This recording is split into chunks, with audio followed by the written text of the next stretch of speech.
William Cook dropped $5 to say that Colin Cowherd hates the Cowboys. Honestly, I get why people think that, but I don't think Colin actually hates Dallas. I think he knows how to play the game. Engagement is everything in media: clicks, views, reactions, and no franchise drives engagement quite like the Dallas Cowboys. Whether you love them or hate them, you're talking about them. It's always about Dallas. Every offseason we hear about some new America's team, but it never sticks. Why? Because even when someone claims that title, it's always in comparison to the Cowboys. Nobody has truly taken that crown. Colin Cowherd is just doing what media folks do, talk about what people care about. And the Cowboys move the needle more than any other team. William, I think you and I are pretty aligned on this. Appreciate your support. By the way, every $5 super thanks or super chat enters you into the George Pickens jersey raffle. Send them in and we'll announce the winner at the end of the offseason. Cyclonic Paradigm, big shout out for the $50 super chat during our Madden Sim stream.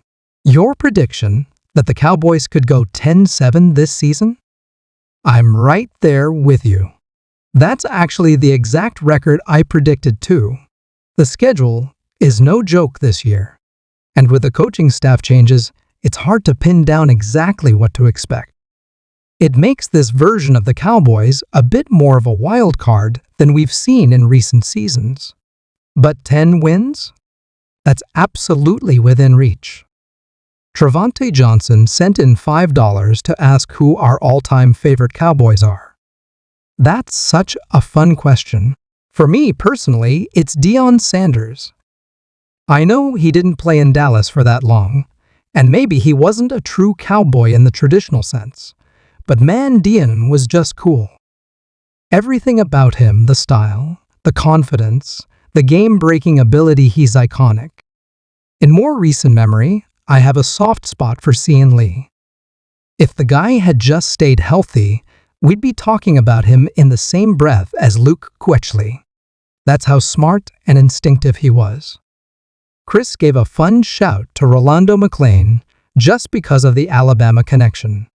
And yeah, Terrell Owens was cool too while he was in Dallas. After he left, let's just say FTO. It's just the way it goes sometimes. Let us know in the comments who your favorite Cowboy of all time is. Always love seeing the different names that come up. Billy Stone asked if there's any truth to the Micah Parsons to the Patriots rumors. Short answer, no. This all started from a Patriots blog talking about cap space and connecting dots that don't really connect. Every team in the league is paying attention to the Micah and T.J. Watt contract situations, not because they're trying to trade for them, but because those deals will reset the market. A trade? That's not happening. It's just a matter of when Dallas gets the deal done and how much it costs. But hey, we believe in democracy here. Drop a T for trade or K for keep in the comments. Let's hear it. Also, the Micah Parsons prediction pool is still open. You can Venmo me $5 at @GoingDowney with your guess for when Micah either signs or gets traded. Again, it won't happen, but humor me, closest one wins half the pot. The other half goes to me so I can buy more stress balls for contract season. CJW said he's excited to see what the rookies can do this year and asked which draft pick surprised me the most. For me, it was Cooper Beebe. I honestly didn't expect them to go guard in the first round. I really thought they'd go with a different position unless a guy like T. Vondra, Sweat, or T. McFell to them. Beebe was definitely a curveball. But hey, they did it, and I think the rest of the draft was solid. Guys like Ezra and Marist Lufo were high on my board. They got great value there. Unlane Goose Gaming asked about Darnell Washington. We've got a full video on this on the channel, but in short, I'd have interest. He's a strong blocker, which fills a real need. Even though I like Peyton Hendershot and Cian McKeon, Washington is a legitimate upgrade in the run game. Whether or not the Steelers would actually move him? That's another question. But if I were GM, I'd at least make that call. Also, a quick plug: our Dak Prescott number T is on clearance right now. Down to just $10 from $39. Go to chatsports.com/DocShirt to grab one before they're gone. Links in the comments and description. Ecuador Man said he's an FSU and Braves fan, so Dion is his guy too. I respect it. I'm also a Reds fan, which probably explains why none of my teams ever win anything while I'm alive. But hey, at least they used to win before I was born.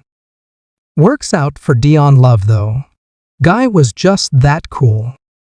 Eric Dockery asked a great question about the Cowboys' recent injury woes, whether it's more on the training staff or the athletes themselves. The reality is, it's a bit of both, but mostly it's just football. You plant the wrong way, boom, ACL. You land on your shoulder, dislocation. The truth is, the human body isn't built for the kind of force, speed, and torque that NFL players put themselves through. Now sure, sometimes training staffs make mistakes.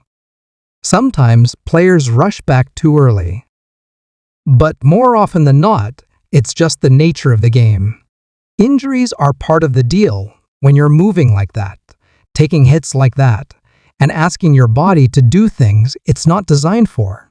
Cyclonic Paradigm also mentioned he got a Lamb jersey from Walmart, nice pickup, and asked about signing Asante Samuel Jr.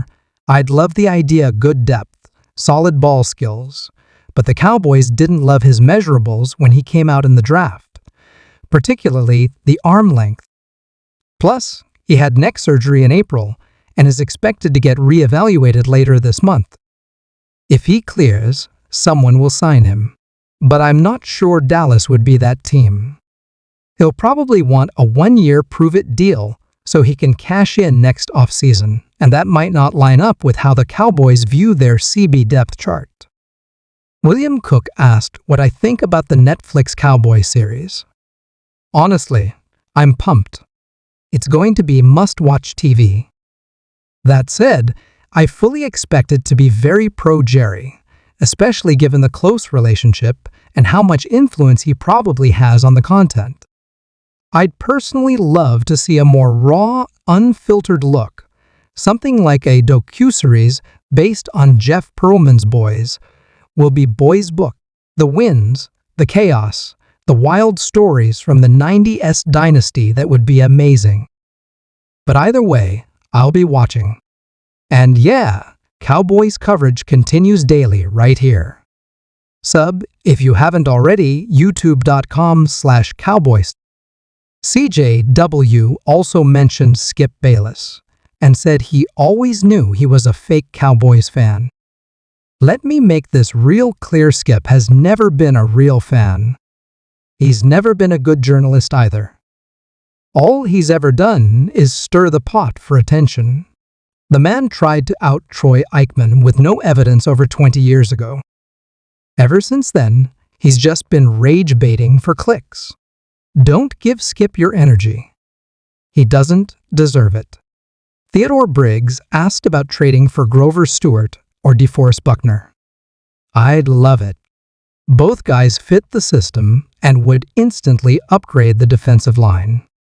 But from Indy's point of view, I don't think it's likely. They're in a bit of a chaotic spot after the passing of Jim Irsay, and a lot of jobs are on the line there. Trading core pieces now? Doesn't seem likely unless they totally bottom out by October. If that happens, then sure, we can revisit the idea next off-season. For now, they need those guys on the field. A bunch of you asked about Stephon Gilmore too. Look, he's still a free agent, and if Dallas gets through the first week or two of camp and realizes they don't like what they've got at corner, then sure, Gilmore could get a call. He was signed late last year too, so timing lines up. I still think there's mutual interest, but we'll see how things shake out. It would be a smart move, though,